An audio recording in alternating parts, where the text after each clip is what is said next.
bersama dengan saya kembali, Sandy Sucipto dalam acara Handwriting's Miracle. Dalam segmen ini saya akan menjelaskan dan memperkenalkan mengenai metode tulisan tangan. Satu hal yang saya mau tekankan di sini adalah bahwa manusia itu unik. Keunikan setiap manusia ini akan terproyeksikan melalui tulisan tangannya. Teman-teman, saya mau ajak teman-teman dimanapun Anda berada untuk memperhatikan ketika Anda menulis. Ketika Anda membuat sebuah coretan-coretan dengan tangan Anda, nah, ketika Anda membuat tulisan, mari kita lihat dan perhatikan apa yang terjadi dengan tubuh Anda. Ternyata ketika seseorang membuat tulisan atau coretan, ada serangkaian proses yang sedang bekerja di dalam dirinya. Mulai dari otak, sampai ke seluruh anggota tubuhnya, terutama di bagian tubuh yang dipakainya menulis. Misalkan, kalau teman-teman menulis dengan menggunakan tangan kanan, serangkaian sistem syaraf pada pergelangan tangan kanan tersebut akan bekerja bersamaan dengan otak untuk membentuk sebuah coretan atau tulisan. Nah, satu hal yang unik di sini, bahwa ketika seseorang membuat sesuatu dengan tangannya, coretan-coretan atau sebuah tulisan, ternyata sangat berbeda ketika kita melihat dari polanya. Karena setiap orang itu unik, tidak ada satu bentuk dari tulisan pun yang sama. Uniknya adalah ketika seseorang membentuk suatu pola tertentu, banyak hal yang bisa tercurah dari dalam pola tersebut.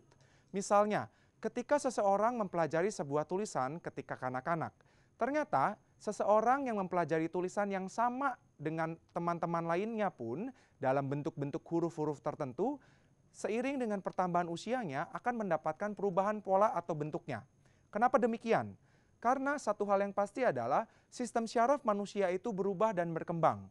Dan sistem syaraf seseorang dengan orang lainnya itu berbeda. Namun, ketika seseorang mengalami pertumbuhan dengan sistem syarafnya, ada sesuatu yang tetap sama, yaitu ada yang bekerja di dalam dirinya. Itulah yang kita namakan sebagai karakter dasar atau bawaan. Nah, teman-teman, dalam analisis tulisan tangan ini, atau kita kenal dengan sebutan istilah populernya adalah grafologi. Grafologi ini berasal dari dua suku kata yaitu grafos dan logos. Grafos ini adalah coretan atau bentuk-bentuk pola-pola yang beraturan atau tidak beraturan yang dibuat oleh seseorang dalam tulisannya. Sedangkan logos artinya sebuah ilmu. Jadi kalau kita simpulkan, grafologi ini adalah sebuah ilmu yang mempelajari mengenai tulisan, coretan, atau pola-pola yang diciptakan oleh manusia dari kinerja sistem syarafnya, baik itu bentuk beraturan maupun tidak beraturan.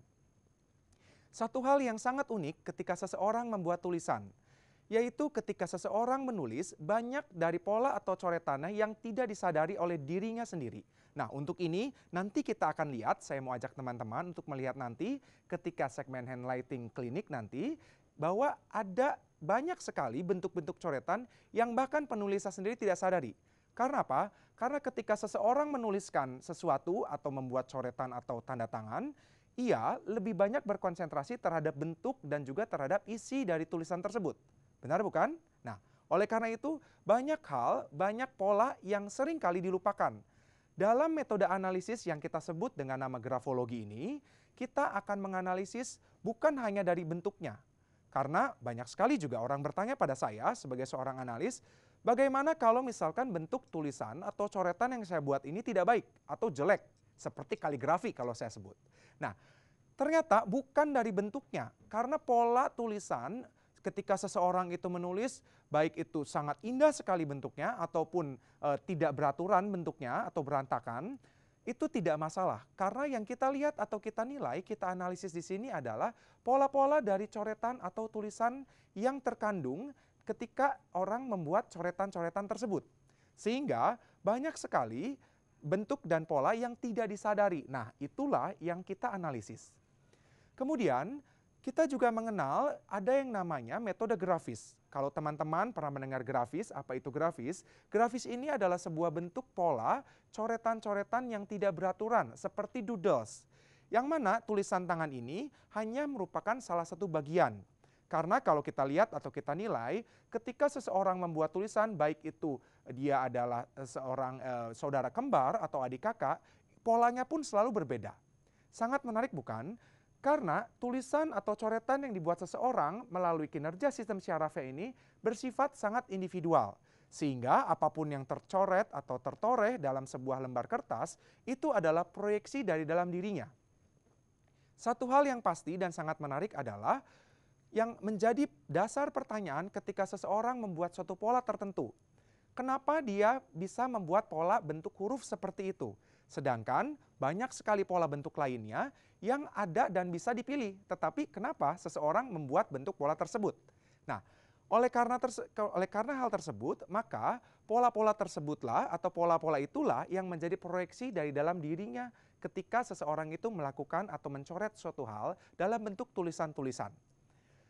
Ketika seseorang mencoret atau menulis, itu ternyata dihasilkan oleh kinerja sistem bawah sadarnya, yang mana itu tercipta akibat dari serangkaian proses yang sangat panjang dan kompleks dari sistem syarafnya melalui kinerja tangan atau bagian tubuh yang dia pakai untuk menulis. Nah, dalam hal ini kita perlu melihat dan mencermati bahwa ketika seseorang membuat pola atau coretan-coretan tertentu, ternyata ada banyak pola dari pergerakan tangannya yang akan mempengaruhi kinerja tulisannya tersebut atau hasil yang akan ditampilkan. Sehingga baik itu hasilnya akan baik atau penuh coretan ataupun terlihat sangat rapi.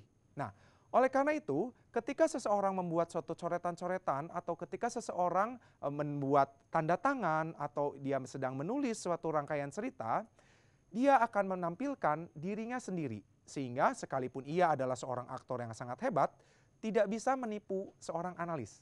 Kenapa demikian? Karena coretan tersebut adalah benar-benar reaksi juga benar-benar hasil dari pikiran bawah sadarnya yang terproyeksikan melalui kertas atau melalui coretan-coretan yang dia produksi. Kita akan lihat nanti bersama bagaimana kinerja sistem syaraf manusia itu membuat atau merangkaikan serangkaian bentuk atau pola dari tulisan tangan.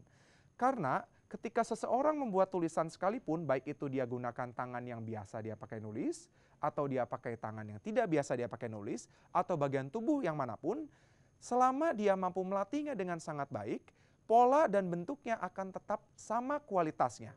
Dalam arti misalnya, kalau saya menulis dengan menggunakan tangan kanan, ternyata hasilnya dapat sama kualitasnya ketika saya menggunakan pola dengan tangan kiri.